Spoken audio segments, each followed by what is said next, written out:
Hey guys, Assalamualaikum warahmatullahi taala wabarakatuh. Selamat petang, dah petang lah ni. Okay, petang Isnin 27 hari bulan Julai 2026. Okay, semoga korang semua dalam keadaan sihat sejahtera hendaknya dan sentiasa dalam rahmat Allah. Jumpa kembali bersama Abang Lain tu Zack. Titik Gameboy. Tukar lagu lain lah. Ling ling ling tegeling geling. Hak tiga hak itu Zack juga. Oh iya kah? Dia tu Zack juga. Okay guys. Okay, sebenarnya Abang Lain ni sejak belakangan ni dia jadi rasa malas tau nak update kat social media, nak live. Dia malas. Abang ni jenis apa kalau tak ada kerja, tak ada benda yang kita patut buat, dia jadi macam mana nak live pun macam benda aku nak sembang kan, benda aku nak cerita kan. Jadi semalam sempatlah hanya menyembang dengan kawan kan, sambil ngopi-ngopi kan. Member tanya lah, aku lama tak nampak kau buat live apa semua kan. Okey, ini pun buat video ni tak ada skrip apa ni, jalan terus je, on jalan. Okey. Cakap dengan dia macam tu lah. Aku jenis kalau tak ada benda nak sembang, aku tak tahu nak kata apa lah. Sebab kita takut apa tau kan. Kita jenis yang tak pandai yang merapu-rapu, yang huha-huha dalam sosial media kan, joget-joget apa semua kan. Lepas tu jenis yang ngumpat-ngumpat apa ngumpat kan, cerita hal gosip-gosip. Abang tak pandai. Okay, tak pandai dan tak mahu. Macam tu lah kan. Allah yang pula kan.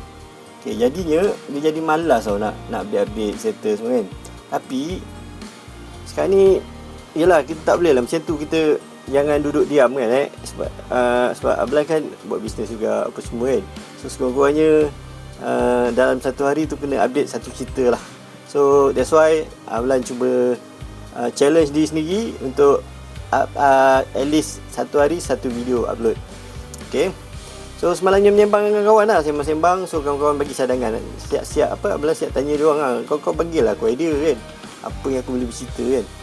Jadi member semalam bagi idea. Dia kata apa, okay Elan, kau kan itu Zack. Ya betul. Okay, boleh tak dalam satu hari kita kau update satu video, tak usah panjang-panjang, 45 minit je cukup kan. Kau buat berepisod-episod tau, episod 1, 2, 3, 4. Jangan kau habiskan cerita tak pendek Macam mana kau bermula? Itu Zack bermula kan, daripada macam mana kau sendiri kan. Sebab Abang dulu itu Zack mula kan solo seorang kan. Lepas tu jumpa Jeb, jumpa Arwah Fendi kan. Lepas tu Fendi keluar masuk Cep, semua daripada mula tu. So satu video tu jangan panjang-panjang, 45 minit je. So itu adalah episod 1 dia tu kan. Episod 1. So hari-hari kau kena update lah, update dalam sosial media kan. Update. Nanti dia akan jadi satu koleksi lah kan. 45 minit.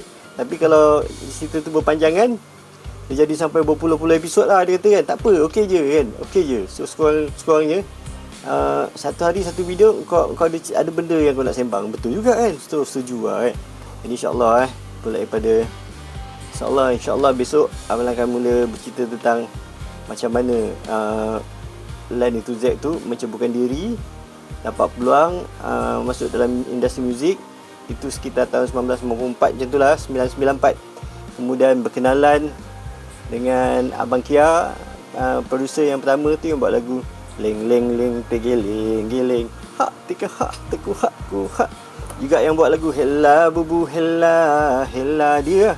So masa tu tak ada, itu Zack tak ada. Itu Zack tak ada. Lan itu Zack Lan seorang ke. Tak boleh cerita sekarang, besok mula. Besok mula.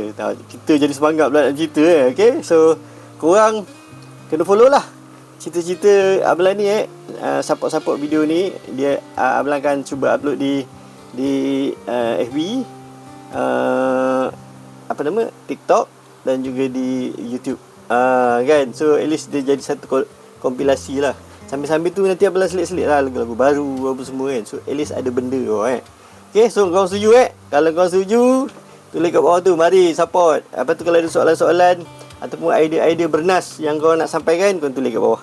Okay, so itu dia buat masa ni. InsyaAllah semoga hari ni, hari Isnin, mendatangkan hari yang baik buat kau semua. Ini pun dah nak habis hujung hari dah. So semoga hari ni semua baik-baik belaka. Dan insyaAllah besok kita bangun pagi dengan semangat yang penuh. InsyaAllah minta dengan Allah Ta'ala supaya dipermudahkanlah urusan kita sepanjang hari, sepanjang tahun ni insyaAllah kan. Moga dipermudahkan segala urusan kita dari dunia sampai ke akhirat. Itu yang penting. Okay, so nanti kita jumpa lagi guys. Ingat satu hari satu video. Okay, nanti kita jumpa lagi. Kalau ada sumur di ladang, bolehlah kita menumpang mandi. Kalau ada umur panjang, insyaAllah lain kali kita jumpa lagi. Okay? Okay, bye-bye. Nanti kita jumpa lagi. Assalamualaikum warahmatullahi ta'ala wabarakatuh. Bye-bye. Bye. Peace. Itik. Gembo. Okay, bye. Peace.